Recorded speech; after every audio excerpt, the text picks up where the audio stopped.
Hello நண்பர்களே, இன்னைக்கு நம்ம இந்த வீடியோவில் ஒரு சூப்பரான பெட் டைம் ஸ்டோரியை தான் நம்ம பார்க்க போகிறோம். ஒரு ஊரில் ஒரு வயதான முதியவர் ஒருத்தர் இருந்தார். அவர்கிட்ட ஒரு வெள்ளையாக அழகான குதிரை இருந்தது. அந்த குதிரை பார்த்திங்கன்னா ரொம்பவே அழகாக இருக்கும். அதை பார்க்குறவங்க அது வேணும்னு நினைக்கிற அளவுக்கு அது அவ்வளோ அழகாக இருக்கும். ஸோ அந்த நாட்டோட ராஜா அந்த குதிரையை பார்க்குறாரு. அந்த குதிரையை பார்த்து இதை எனக்கு நல்ல விலைக்கு கொடுத்துரு அப்படின்னு சொல்லிட்டு அந்த முதியவர்கிட்ட கேட்குறாங்க. முதியவர் என்ன சொல்கிறாரு, அந்த குதிரை என்னோட குடும்பத்தில் ஒரு மனிதர், அதை நான் கொடுக்க மாட்டேன் அப்படின்ற மாதிரி சொல்லிடுறாரு. இதை பார்த்துட்டு அவங்க அக்கம் பக்கம் வீட்டுக்காரங்கெல்லாம் என்ன சொல்கிறாங்கன்னா, இந்த முதியவர் சுத்தமாக அறிவே இல்லை அவருக்கு. மன்னர் ஒரு நல்ல விலைக்கு அந்த குதிரையை கேட்கும் போது கொடுத்துட்டு அவர் வறுமையெல்லாம் போக்கிக்கலாம்ல, அதை விட்டுட்டு அந்த குதிரையை தரமாட்டேன்னு ஏன் சொல்லணும் அப்படின்னு சொல்லி திட்டுறாங்க. ஸோ திட்டிட்டு அந்த முதியவர்கிட்ட போயிட்டு சொல்கிறாங்க, நீங்கள் பண்ணது தப்பு அப்படின்னு சொல்லி சொல்கிறாங்க.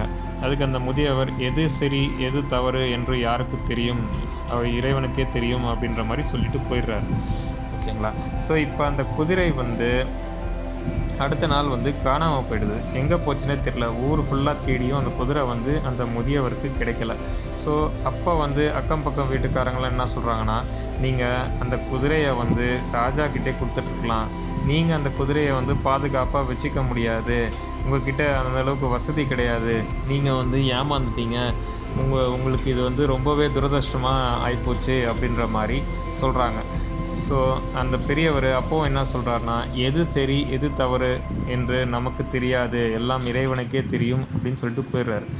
ஸோ மறுநாள் அந்த குதிரை பார்த்திங்கன்னா காட்டிலேருந்து இன்னும் 4 குதிரையை கூப்பிட்டுட்டு வருது. ஸோ இதை பார்த்து அவங்க அக்கம் பக்கம் வீட்டுக்காரங்களாம் என்ன சொல்கிறாங்கன்னா, பரவாயில்ல, நீங்கள் ரொம்ப அதிர்ஷ்டம் பண்ணியிருக்கீங்க.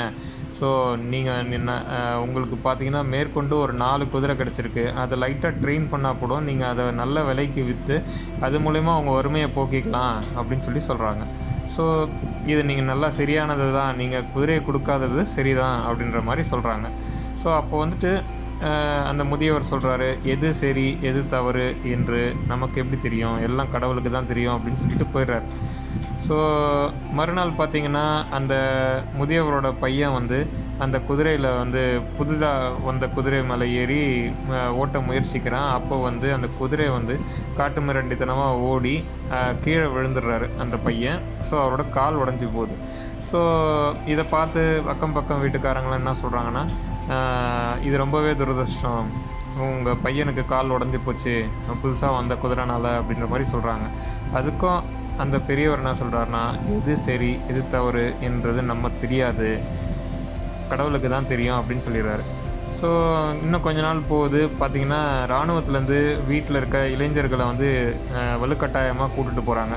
ஸோ அப்படி கூட்டிகிட்டு போகும்போது இந்த பையனுக்கு கால் உடஞ்சிருக்கிறத பார்த்த உடனே அவங்க இவரை மட்டும் வேணான்னு விட்டுட்டு போயிடுறாங்க. ஸோ இதை பார்த்துட்டு அக்கம் பக்கம் வீட்டுக்காரங்க என்ன சொல்கிறாங்கன்னா, பரவாயில்ல, நீங்கள் ரொம்பவே அதிர்ஷ்டசாலி தான், உங்கள் பையனுக்கு கால் உடஞ்சிருக்கவே தான் விட்டுட்டு போயிட்டாங்க. ஸோ நீங்கள் குதிரையை கொடுக்காதது நல்லது தான். ஸோ அதனால தான் இந்த மாதிரி நல்லது நடந்திருக்கு அப்படின்னு சொல்லி அக்கம் பக்கம் வீட்டுக்காரங்களாம் சொல்கிறாங்க. அப்போவும் என்ன சொல்கிறாருன்னா, இவர் எது சரி எது தவறு என்று யாருக்கு தெரியும் அப்படின்னு சொல்லி இறைவனுக்கே தெரியும் அப்படின்னு சொல்கிறாரு. ஸோ இதெல்லாம் பார்த்துட்டு இருந்த ஒரு சின்ன பையன் அந்த தாத்தா கிட்ட கேட்குறாரு, தாத்தா, நீங்கள் எல்லாமே இறைவன் சொல்கிறீங்க, உங்களுக்கு குதிரை தொலைஞ்சப்போ உங்களுக்கு துக்கம் ஏற்படலையா, உங்கள் பையனுக்கு கால் உடஞ்சப்போ உங்களுக்கு துக்கம் ஏற்படலையா, அதே மாதிரி 4 குதிரை கிடைச்சப்போ உங்களுக்கு சந்தோஷம் ஏற்படலையா அப்படின்னு சொல்லி கேட்கும்போது அந்த தாத்தா சொன்னது ரொம்பவே ஆச்சரியமாக இருந்தது.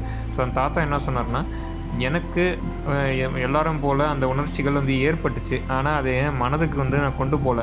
ஸோ நான் ஒரு விஷயம் சிறப்பாக செஞ்சிட்டேன் அப்படின்னு மற்றவங்க சொல்லும் போது அதை என் மனதுக்கு எடுத்துகிட்டு போனோன்னா எனக்குள்ளே ஒரு அகங்காரம் ஏற்படும்.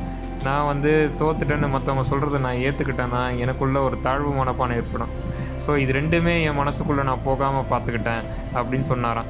ஸோ இப்படி தான் நம்மளும் நம்ம சுற்றி இருக்கவங்க புகழ்ந்தா அதனால் அகங்காரம் அடையக்கூடாது. நம்மளை சுற்றி இருக்கவங்க இகழ்ந்தாங்கன்னா அதனால் நமக்குள்ளே தாழ்வு மனப்பானம் வரக்கூடாது. ஸோ நமக்கு நம்மளே ஒரு மாஸ்டராக இருந்து நம்ம வாழ்க்கையை வாழ்கிறது தான் உண்மையான வாழ்க்கை. நன்றி, வணக்கம்.